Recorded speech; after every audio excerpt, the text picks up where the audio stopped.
Le chocolat est l'un des produits les plus achetés dans les supermarchés en France. Les ventes explosent pendant les périodes de fête, pour la Saint-Valentin ou à Pâques. Mais derrière ces emballages colorés et brillants que vous connaissez depuis toujours, se cache une réalité qu'aucune publicité à la télévision ne vous dira jamais. Des huiles dérivées directement du raffinage du pétrole trouvé en laboratoire dans des tablettes emblématiques, des pourcentages de cacao inventés sur l'emballage pour justifier des prix premium.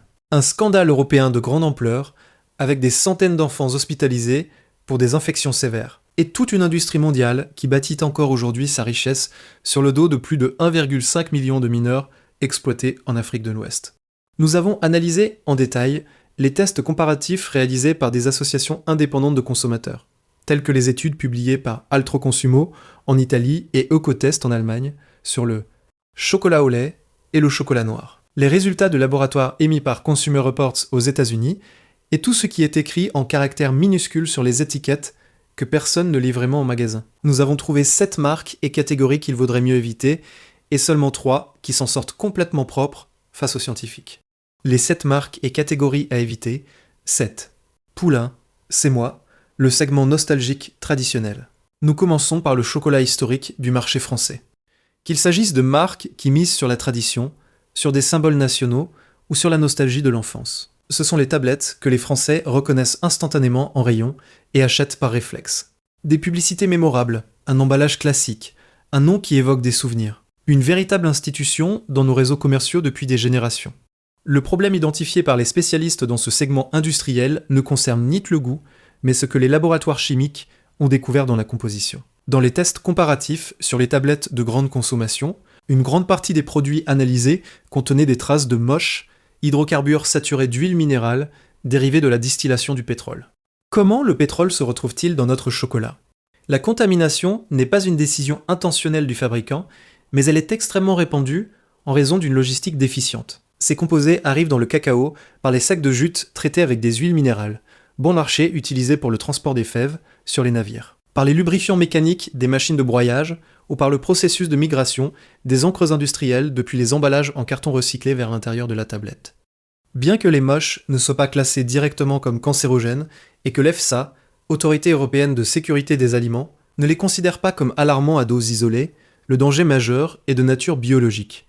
Ils s'accumulent en permanence dans l'organisme, se déposant dans le foie, la rate et le tissu adipeux. Les effets de ce cumul sur une période de 10, 20 ou 30 ans ne sont pas encore pleinement connus de la communauté médicale. Le principe de précaution est simple.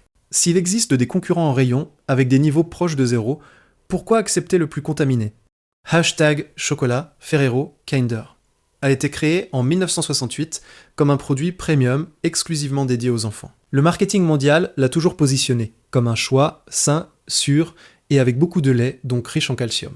Pourtant, si l'on retourne l'emballage et que l'on lit la liste des ingrédients, où l'ordre indique la quantité, le premier ingrédient est le sucre raffiné, suivi du lait en poudre, du beurre de cacao, de la pâte de cacao et de l'huile de palme. Le cacao pur ne représente qu'un pourcentage modeste de seulement 13% de l'ensemble de la tablette. Cependant, l'histoire la plus grave liée à la marque Kinder ne concerne pas la nutrition, mais le printemps 2022. À cette période, les autorités européennes de santé publique ont lié un foyer massif de Salmonella typhimurium aux produits Kinder fabriqués dans l'usine Ferrero d'Arlon, en Belgique. Les cas confirmés en Europe ont atteint le nombre de 324 dans 13 pays, entraînant des alertes massives et des rappels de produits en rayon, y compris en France. Plus de 40% des personnes touchées ont dû être hospitalisées en urgence, les principales victimes étant des enfants de moins de 10 ans. La partie vraiment révoltante a été mise au jour durant l'enquête. Les autorités belges avaient découvert des traces de salmonelle dans cette usine dès le mois de décembre 2021, soit 4 mois avant le déclenchement de l'alerte publique et le rappel des produits. L'entreprise a reconnu plus tard avoir eu des inefficacités internes qui ont retardé le blocage des lots. Kinder est revenu dans les rayons comme si de rien n'était. Mais la question demeure. Lorsqu'un géant dissimule une contamination pendant plusieurs mois, comment peut-il encore être promu comme le choix sûr pour les enfants ? H5. Milka, Mondelez, la tablette violette, les montagnes des Alpes en arrière-plan, la marmotte et la râche lilas. Milka est statistiquement l'un des chocolats au lait les plus vendus en France, présent dans absolument tous les magasins, des hypermarchés jusqu'aux supérettes de quartier.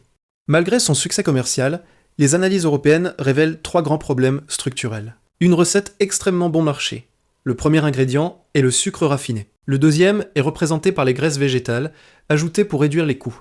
Dans les versions standards, la matière sèche de cacao est souvent inférieure au seuil de 30%. Le verdict des laboratoires allemands.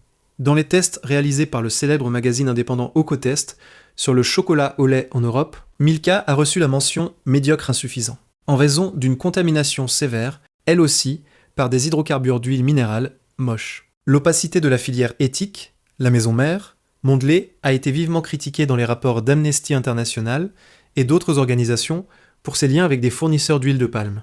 Accusée de déforestation massive en Indonésie et pour son approvisionnement en cacao dans des régions africaines où l'exploitation des mineurs est une pratique quotidienne. La législation européenne est extrêmement permissive. Un produit peut légalement s'appeler chocolat au lait avec seulement 25% de cacao. Les 75% restants peuvent être un mélange de sucre, de graisse bon marché et d'arômes artificiels. Lorsque le pourcentage exact n'est pas assumé clairement sur le devant de l'emballage, le fabricant profite de cette législation clémente. HTRS 4. Les marques de niche premium des plateformes en ligne Amazon, Cdiscount, Marketplace. Ici, nous entrons dans la zone du marketing trompeur pur et des fraudes commerciales documentées par des analyses chimiques, un piège moderne pour les consommateurs prêts à payer cher pour leur santé.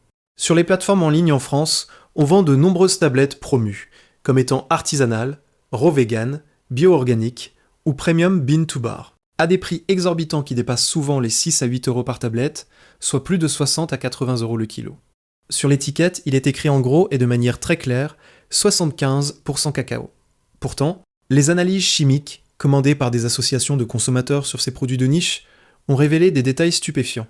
Le cacao réel était inférieur à 60%, le reste étant compensé par du sucre et du beurre de cacao ajoutés clandestinement pour réduire les coûts de production. En clair, on profite de la bonne foi de l'acheteur qui cherche un chocolat noir thérapeutique pour lui vendre un produit falsifié par omission au prix du luxe. Hashtag 3. Lindt Excellence 70%. Lindt est la définition du luxe accessible en France. C'est le chocolat aux résonances suisses que l'on met dans un panier garni, que l'on offre lors d'une occasion spéciale ou que l'on achète lorsque l'on veut se faire plaisir avec un produit considéré comme une référence. Dans les tests européens de qualité, Lindt se positionne généralement au milieu du classement. Il a un excellent goût, mais les paramètres de pureté chimique sont inférieurs à ceux des marques de hard discount. La grande controverse a éclaté aux États-Unis. En décembre 2022, une enquête d'envergure de l'organisation Consumer Reports a analysé le niveau de plomb et de cadmium, des métaux lourds neurotoxiques qui s'accumulent dans les plantes à partir des sols traités avec des engrais industriels. La variété Lindt Excellence a enregistré un niveau de cadmium parmi les plus élevés du test.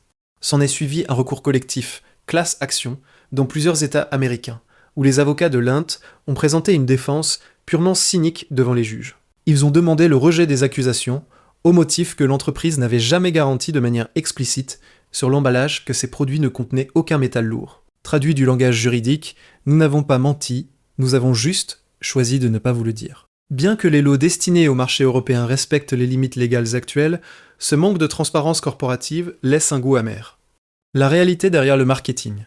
1,5 million d'enfants, près de 70% du cacao utilisé dans le monde, provient de 2 pays, la Côte d'Ivoire et le Ghana. Dans ces plantations, selon les études réalisées par le Centre NORC de l'Université de Chicago, travaillent plus de 1,5 million d'enfants âgés de 5 à 17 ans. Ces mineurs manipulent des machettes lourdes, transportent des sacs de plusieurs dizaines de kilos et sont exposés quotidiennement à des pesticides extrêmement toxiques au lieu d'aller à l'école. Les grandes corporations ont signé dès 2001 le protocole Harkin-Engel promettant l'élimination du travail des enfants dans leur filière. Les échéances ont été violées et reportées systématiquement.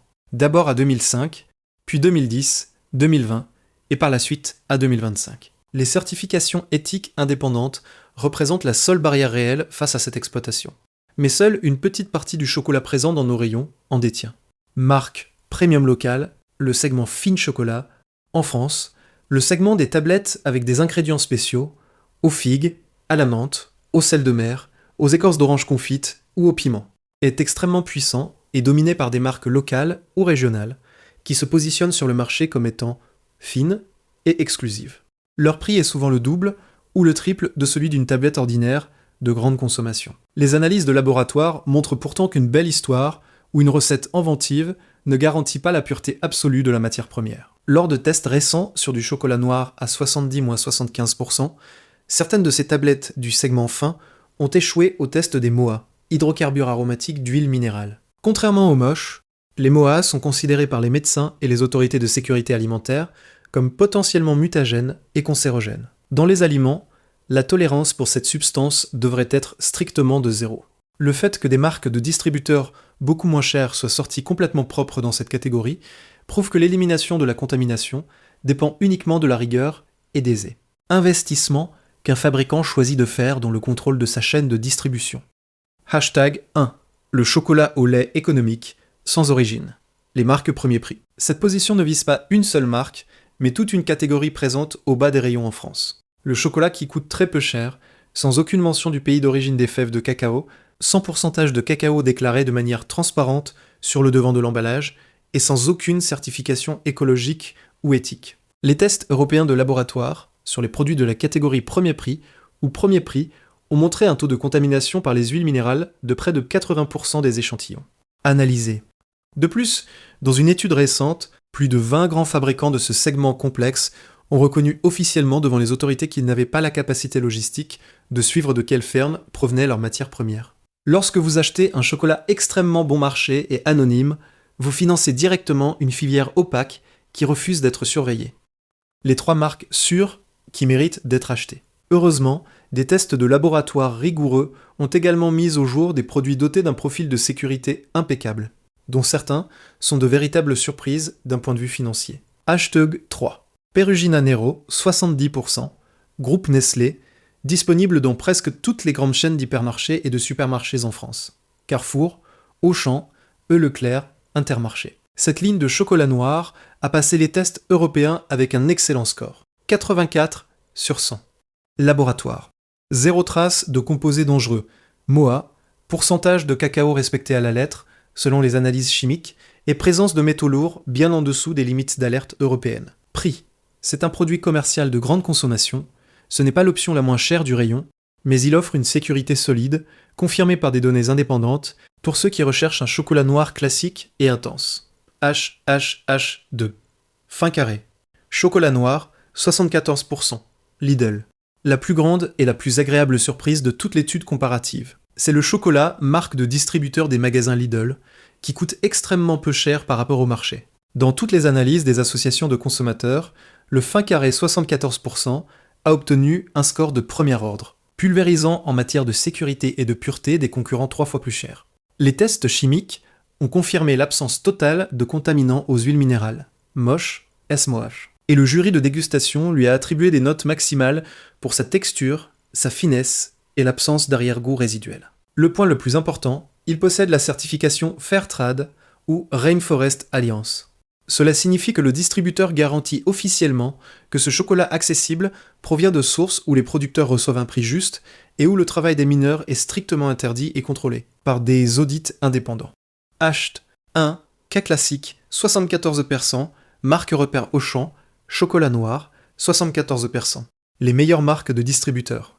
À la première place absolue des classements de qualité, avec le titre officiel de meilleur du test, obtenant 86 points sur 100, se trouvent les tablettes de chocolat noir, 74% fabriquées sous les marques de distributeurs premium des grandes chaînes d'hypermarchés, comme celle d'Auchan.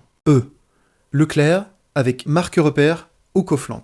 L'analyse de laboratoire indépendante a révélé un profil d'une pureté pharmaceutique. Exactement 74% de cacao réel dans la composition, 0 contaminant de type MOSH ou MOA, des métaux lourds, presque inexistants, et le score le plus élevé à l'analyse sensorielle. Réalisé par des experts, arôme équilibré, fonte uniforme et consistance fine. Une tablette qui coûte très peu cher, mais offre une qualité haut de gamme. Guide rapide, comment lire l'étiquette en rayon. Si vous voulez choisir un chocolat sûr directement en magasin, ignorez complètement les images de montagne, de lait qui coule ou de maître chocolatier. Recherchez 3 éléments concrets au dos de l'emballage. 1. L'ordre des ingrédients. Le premier ingrédient listé doit être la pâte de cacao ou la masse de cacao, et non le sucre. Si le sucre apparaît en premier, le produit est en réalité un dessert à base de sucre, avec un arôme de cacao. 2. Les graisses végétales, un chocolat de qualité supérieure utilise exclusivement du beurre de cacao. Évitez les produits qui affichent des graisses végétales hydrogénées, de l'huile de palme ou du beurre de shea comme substitut bon marché au beurre de cacao. 3. Les logos de certification. Cherchez sur l'emballage les symboles verts ou noirs des organisations Fairtrade, Rainforest Alliance ou UTZ. Leur présence vous garantit que la chaîne d'approvisionnement est surveillée contre l'exploitation des enfants. Conclusion. Le paradoxe du marché français est évident. Une tablette de niche achetée sur Internet, au prix du luxe, s'avère souvent être une supercherie commerciale, car elle est diluée et dépourvue du cacao promis sur l'étiquette. En revanche, un chocolat à quelques centimes ou euros dans les magasins de type discount ressort impeccable des analyses chimiques et devance les géants historiques de cette industrie mondiale. Le prix en rayon ne reflète pas la valeur réelle ou la pureté de l'aliment, et la renommée historique d'une marque ne constitue pas une garantie automatique pour votre santé. Les publicités commerciales vendent des émotions et des souvenirs, mais le seul indicateur qui compte vraiment reste l'analyse rigoureuse de laboratoire.